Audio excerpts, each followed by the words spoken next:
지금도 살아계셔서 온 우주 만물을 통치하시는 아버지 하나님, 2021년 새해 첫 예배를 드리게 됨을 진심으로 감사드립니다. 지난해 2020년 전 세계가 코로나 바이러스로 혼란과 불안과 염려로 살아왔음에도 저희 빌립보 가족들을 특별하신 보호하심으로 새 2021년을 희망차게 맞이할 수 있게 하심도 진심으로 감사드립니다. 70번씩 7번이라도 용서하라고 하신 주님의 말씀대로 혹시 저희 자신들이 용서하지 못하고 있는 일들이 있으면 우리를 용서하며 자녀 삼아 주신 같이 우리도 용서를 실천하며 살아갈 수 있게 해 주시옵소서. 올해 저희 교회 목표가 믿음으로 사는 교회이오니 하나님을 바로 알아야 바로 믿을 수 있으므로 목사님이 전하는 하나님의 말씀을 잘 듣고 그 말씀대로 순종하는 삶을 살게 되기를 원합니다. 이에 매해 저희 자녀들도 장요셉 목사님을 중심으로 말씀과 기도로 무장된 생활을 잘 해나가길 원합니다. 2021년도에도 우리에게 생각지도 않게 시련과 환난과 어려움이 닥쳐올 때도 어떠한 어려움이라도 가장 쉽게 빠져나올 수 있는 방법은 하나님께 모든 것을 맡기는 것이니 저희들도 만사를 주관하시는 하나님께 맡기는 삶을 삶으로 감사로 이어지는 삶을 살기를 원합니다. 미국과 전 세계를 이끌어갈 바이든 새 대통령도 하나님을 두려워하는 정치를 하며 세계가 서로를 위하는 아름다운 세계로 변화되기를 원합니다. 저희들이 도우고 있는 선교지들을 위해서도 기도합니다. 선교사님과 선교 사역을 지켜주시고 특별히 한국에서 성폭력 당한 자매, 가정폭력 당한 자매, 자살 미수 등 정말로 힘들고 상처받은 자매들과 쉼터에서 같이 생활하며 사역하고 있는 임영인 강하신 선교사님의 사역에도 지치지 않고 사역할 수 있게 건강의 축복과 모든 필요를 채워주시옵기를 원하옵나이다. 2021년 새해 오직 하나님의 능력과 힘에 의지하는 믿음 생활을 하는 한 해가 되기를 원하며 우리의 구세주 되신 예수님의 이름으로 기도드렸습니다. 아멘.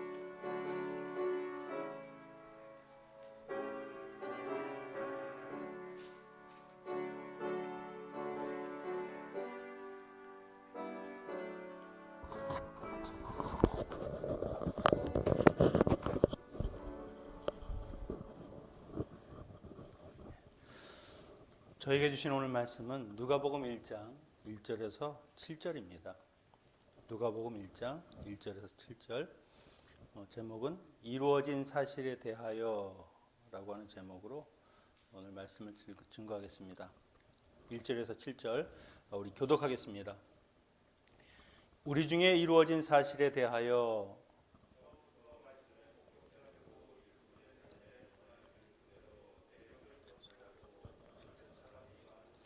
그 모든 일을 근원부터 자세히 미루어 살핀나도 데어빌로 각하에게 차례대로 써 보내는 것이 좋은 줄 알았노니 유대 왕 헤롯 때에 아비야 반열의 제사장 하나가 있으니 이름은 사가랴요 그 아내는 아론의 자손이니 이름은 엘리사벳이라.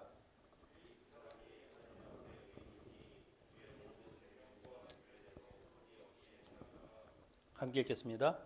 엘리사벳이 수태를 못함으로 여자하고 두 사람의 나이 많더라. 아멘. 오늘 2021년 첫 예배를 드리는 날입니다.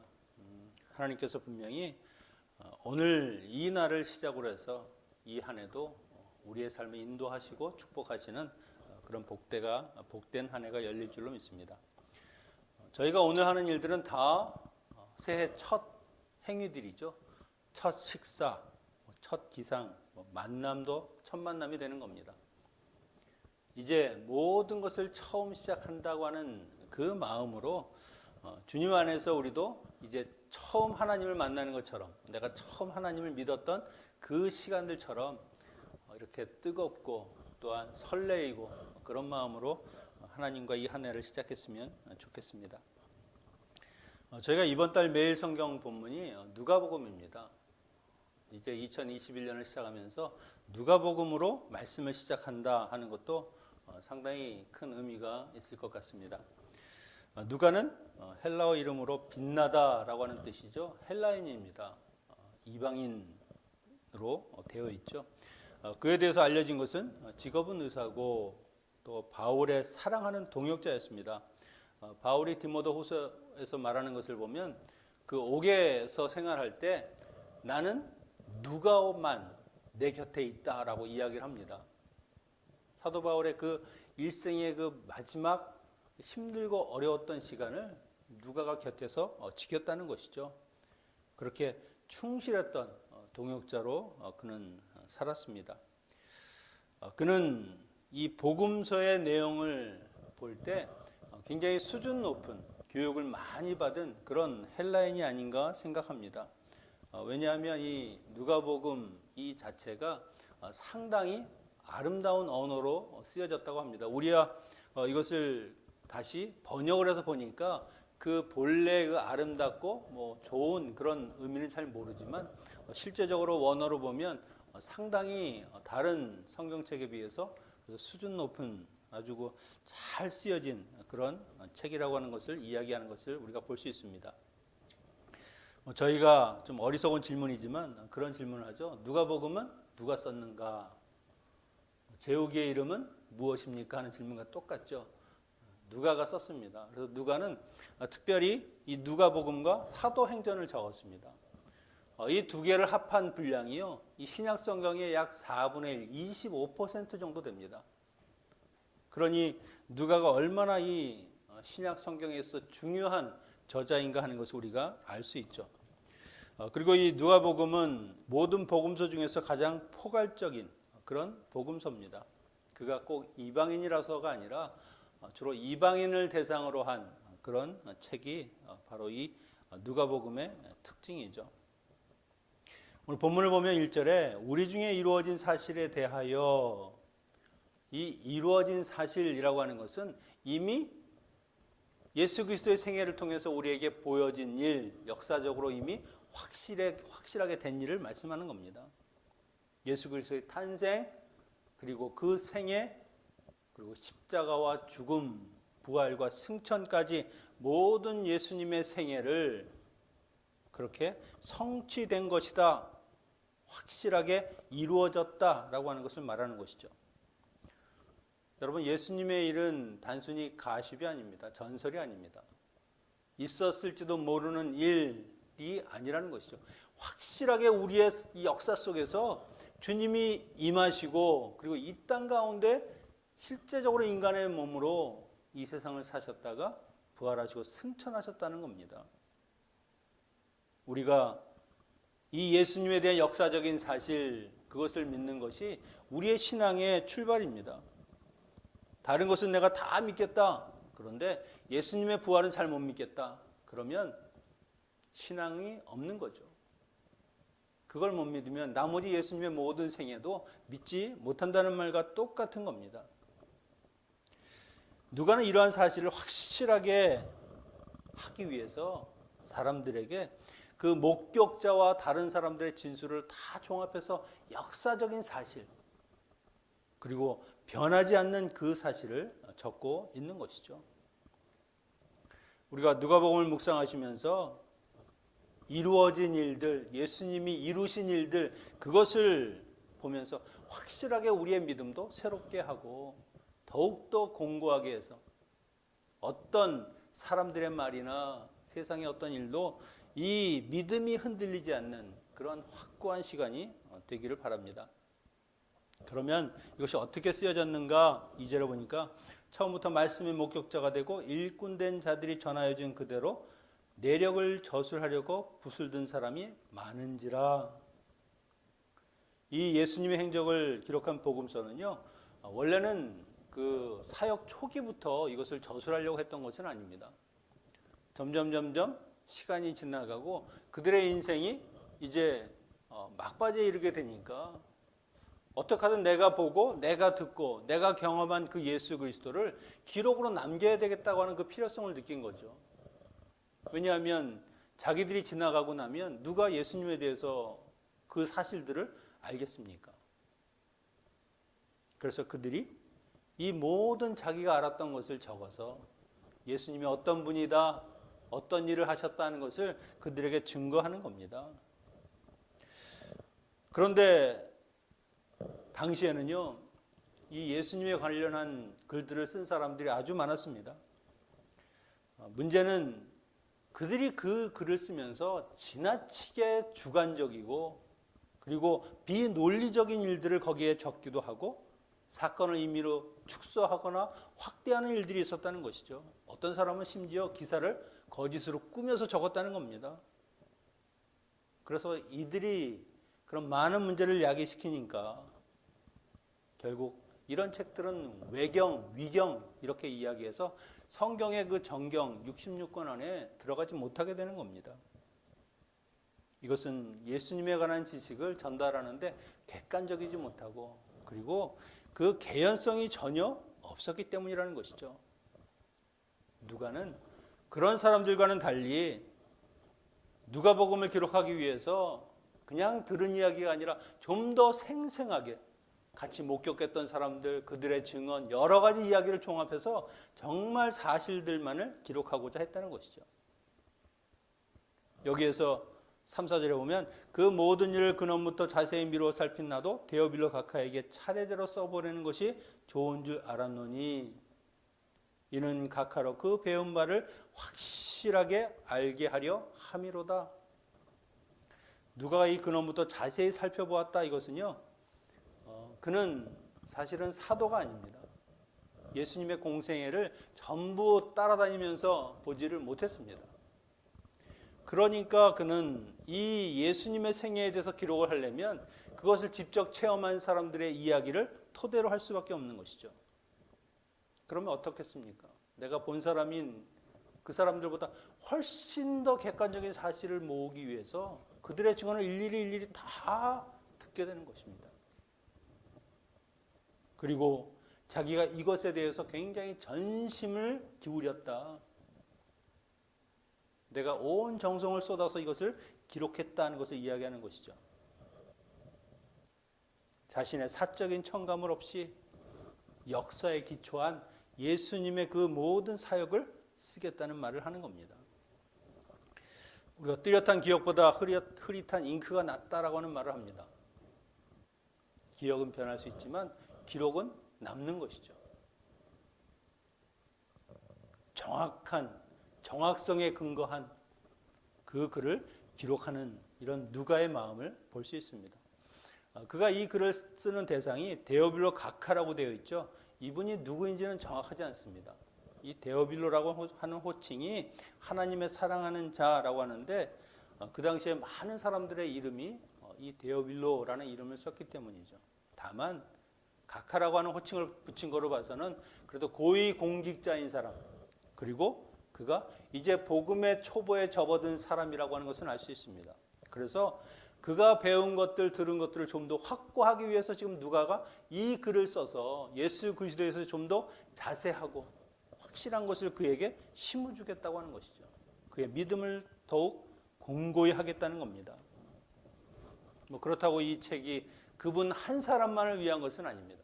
하나님이 누가의 그런 마음을 통해서 오늘 우리에게 이 성경을 읽게 하는 그 모든 것을 준비시키시고 이 귀한 복음서를 우리로 하여금 볼 수 있게 하셨다는 것이죠. 저희가 그 기록한 성경을 마주하는 것, 그것도 상당한 주님의 은혜라고 하는 것을 알 수 있습니다.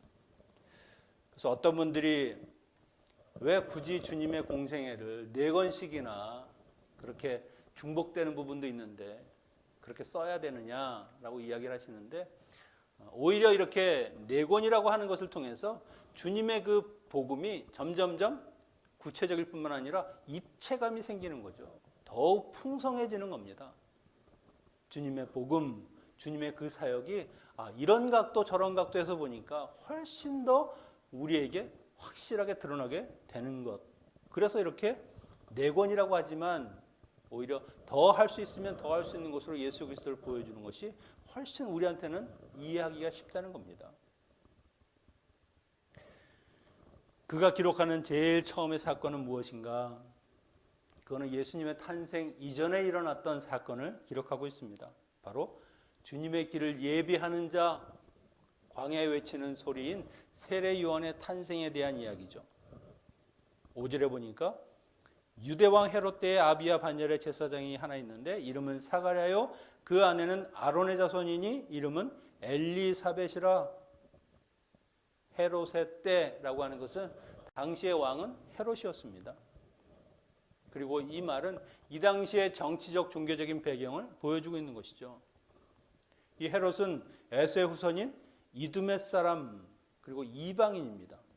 지략과 용기가 뛰어나고 그리고 겉모술수에 뛰어난 그런 사람으로 알려져 있습니다. 그는 특히 유대인들의 마음을 사기 위해서 예루살렘 성전을 재건한 사람이죠.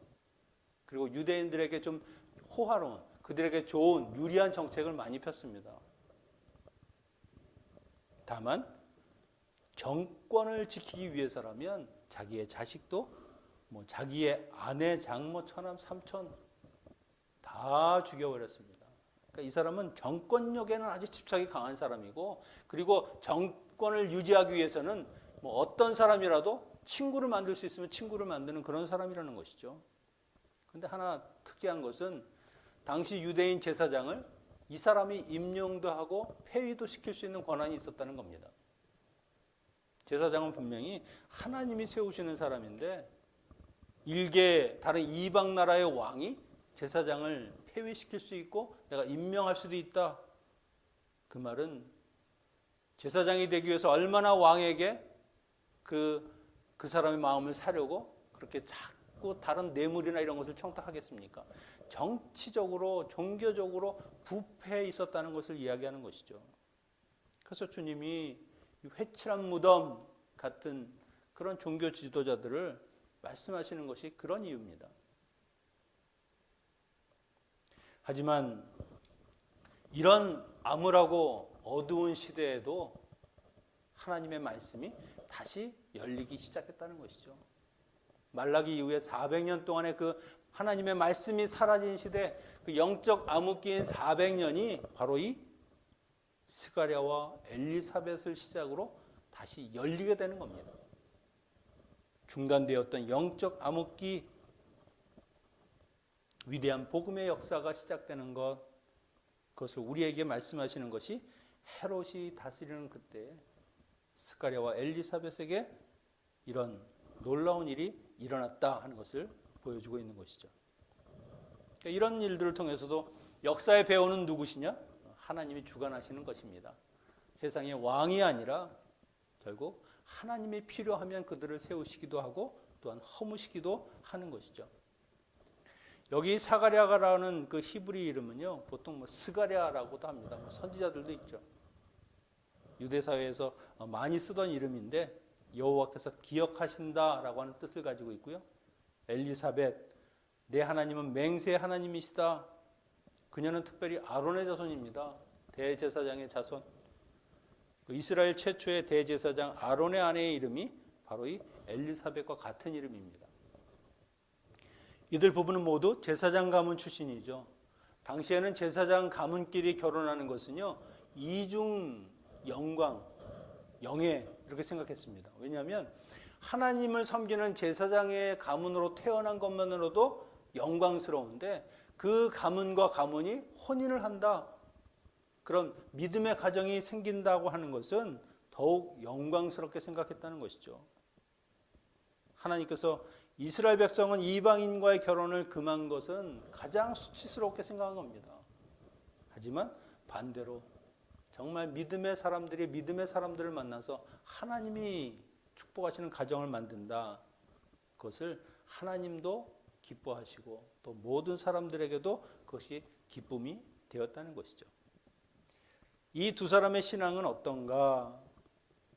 6절에 보면 이 두 사람이 하나님 앞에 의인이니 주의 모든 계명과 규례대로 흠이 없이 행하더라. 의인이다. 이 말은 정말 하나님을 섬기는 사람 중에서 몇 명 안 되는 사람들만 듣는 그런 호칭입니다. 율법적으로 온전한 자, 율법대로 사는 사람, 흠이 없을 정도로 그 규례를 그대로 지키는 삶을 살았다는 것이죠. 더군다나 여기 하나님 앞에라고 하는 말이 있습니다. 이들의 삶이 하나님 보시기에 흠이 없을 정도로 믿음으로 살았던 그런 가정이라는 것이죠. 물론 하나님 앞에 온전한 의인은 없죠. 다만 하나님께서 보시기에 의롭다고 여겨주시는 겁니다. 여기서 우리가 주의해서 보아야 할 것은 의인이라고 하는 칭하는 그 조건이 인간의 행실뿐만 아니라 하나님께서 그렇게 여겨주실 때 의인이 되는 것이죠. 너희는 의롭다. 너희는 의인이다. 하나님은 우리가 가지고 있는 그 조금 잘하는 것, 하나님 보시기엔 부족하지만 그 조금 잘하는 것 가지고도 너는 완벽하다 이렇게 이야기하시는 분이라는 겁니다.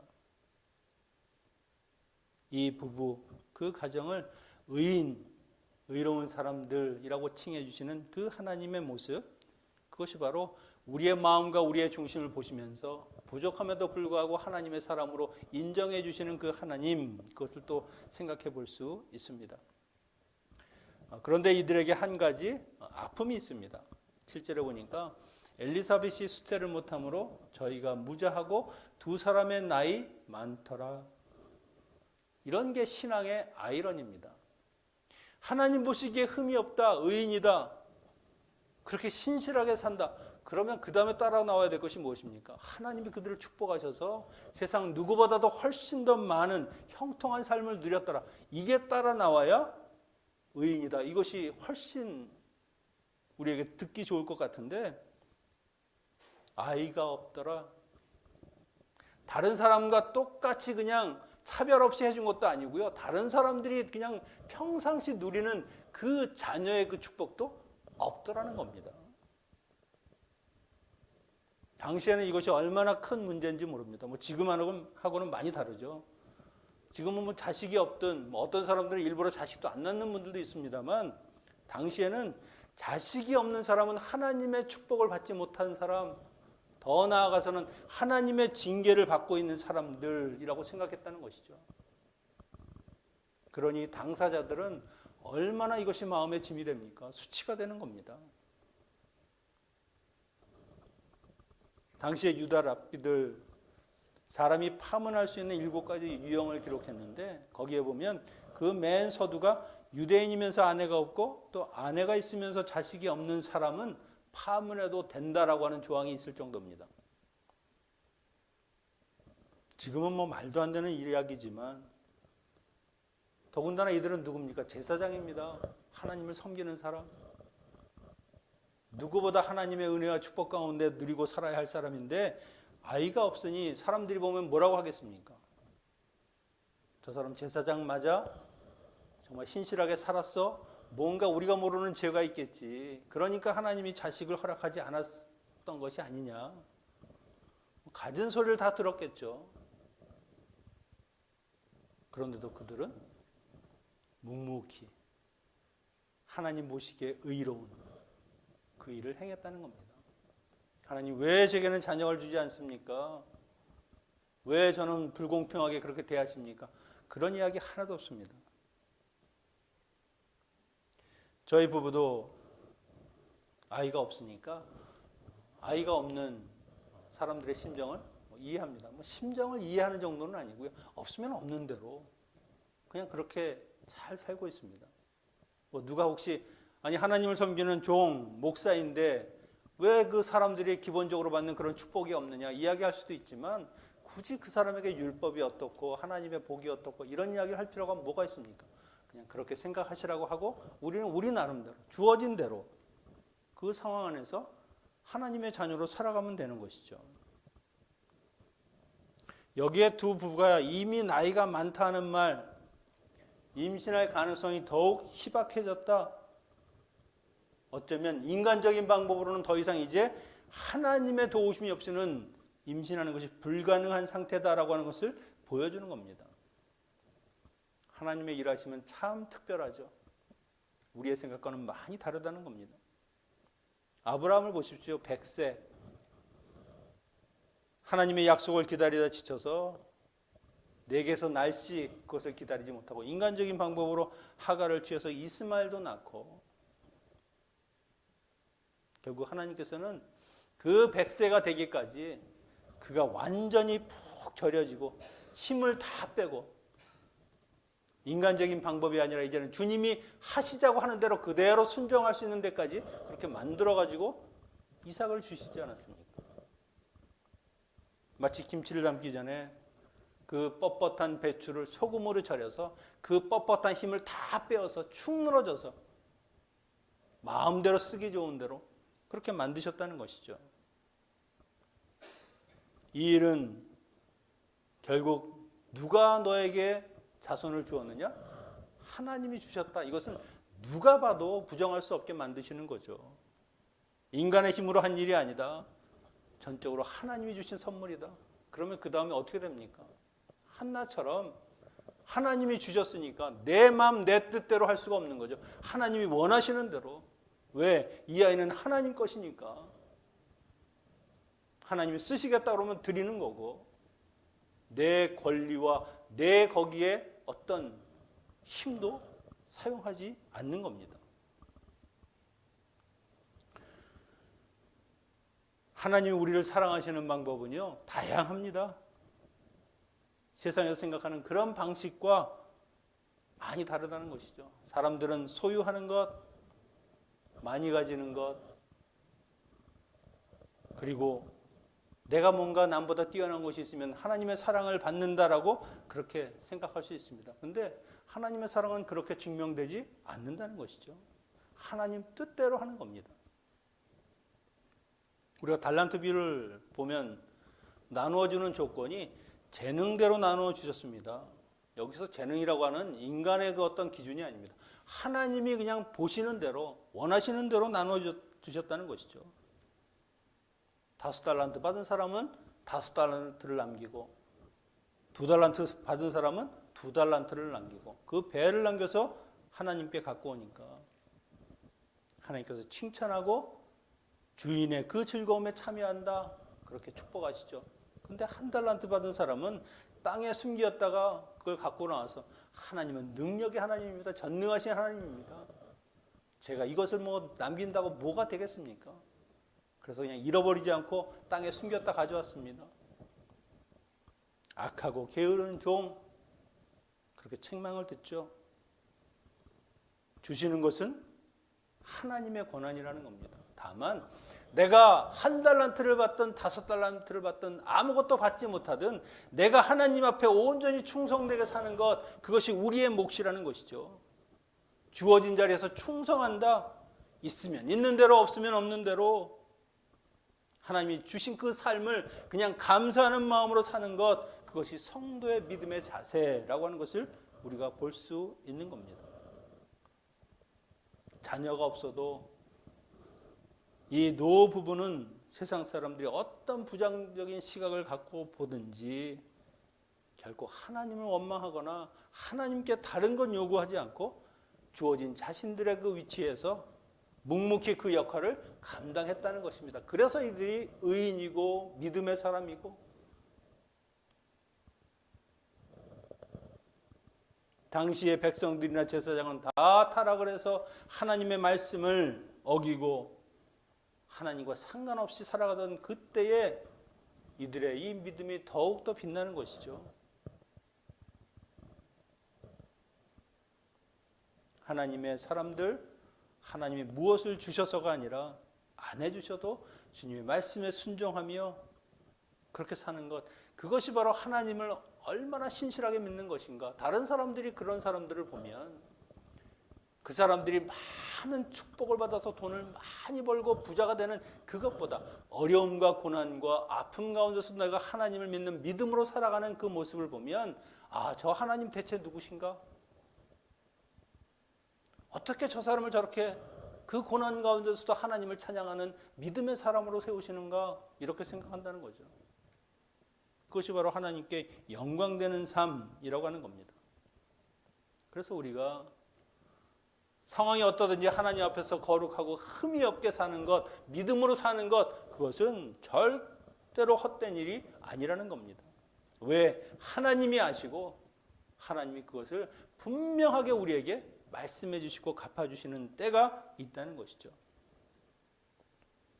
2021년 새해를 시작하면서 여러분, 내게 주어진 것이 별로 없다고 그렇게 원망과 또 좌절 가운데 시작하는 것이 아니라, 과연 나는 내게 주어진 그 삶으로 하나님께 감사하면서 또 하나님께 충성되게 살아가는지, 충성된 종에게 하나님께서 더 다른 일들을 맡기는 겁니다. 결국 이 경건한 노부부에게 아브라함이나 한나처럼 하나님께서 은혜를 입게 하시고, 그리고 그에게 세례 요한, 이 시대에 메시아가 오는 그 길을 열어가는 놀라운 믿음의 자녀를 허락하십니다. 여러분, 하나님은 분명히 그런 믿음의 사람들을 기억하시고요, 잊지 않으십니다. 지금은 아무것도 아닌 것처럼 보일지 모르지만 하나님이 누구보다 그 사람에게 영광된 것으로 갚아주시고 그의 의로움을 인정해 주실 것입니다. 우리 새해에 이렇게 의로운 사가랴와 엘리사벳과 같은 어떤 상황에서도 오직 하나님께서 맡겨주신 그 삶에 충실히 살아가는 믿음의 사람들이 되시기를 축원합니다. 기도하겠습니다. 우리에게 새로운 한 해를 허락하신 아버지 하나님 감사합니다.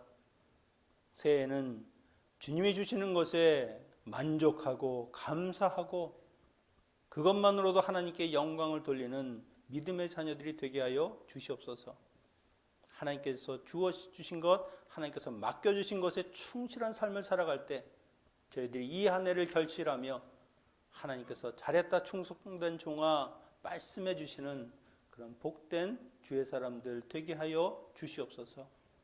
예수님의 이름으로 기도하옵나이다. 아멘. 이제는 우리 주 예수 그리스도의 크신 은혜와 하늘아버지의 무한하신 사랑하심과 성령의 교통하심이 새로운 한 해를 열어주시는 주님의 말씀에 순종하며 주어진 삶에서도 주님의 자녀로 살아가고자 결단하는 모든 성도님들과 가정과 그 자녀들과 기업 위에, 사랑하는 EM과 사랑하는 어린 자녀들 위해, 또한 지금도 코로나로 고생하는 모든 하나님의 백성들 위해 이제로부터 영원히 함께 있을지어다. 아멘.